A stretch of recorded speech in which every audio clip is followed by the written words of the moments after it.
£18 billion project to link UK to huge wind and solar farm in Sahara delayed by a year. The energy startup Xlinks hopes to provide 8% of Britain's electricity supplies through a 3,800 km cable linking Morocco with the UK. The project's aim to power 7 million homes by 2030. The project is aimed to power 7 million homes by 2030. It had been expected to begin generating power by 2027. However, that target date now appears unlikely. Nature needs $384 billion a year by 2025 to survive.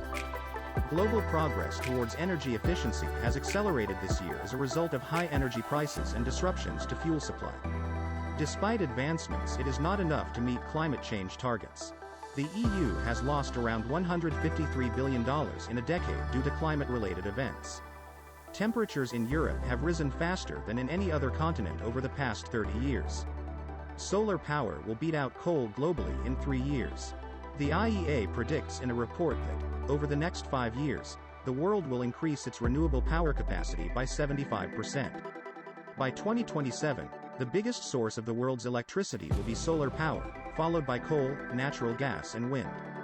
Renewables were already expanding quickly, but the global energy crisis has kicked them into an extraordinary new phase of even faster growth. Despite the fast growth in clean energy, however, it still falls short of the amount of new green power needed to reach net zero emissions by 2050. Game-changing discovery of world's oldest DNA could hold key to combating climate change. Microscopic fragments were found buried deep in sediment that had built up over 20,000 years in northern Greenland. It allowed the DNA to survive despite extreme climate change, and beat the previous record, samples taken from a Siberian mammoth bone. The DNA's survival through changing environmental conditions is the most striking feature of the discovery.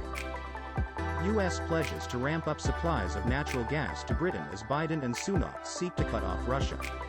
The UK and US are forming a new energy partnership focused on boosting energy security and reducing prices. The news comes at a time of huge disruption within global energy markets following Russia's invasion of Ukraine in February. Major European economies have been trying to reduce their own consumption and shore up supplies from alternative sources for the colder months ahead.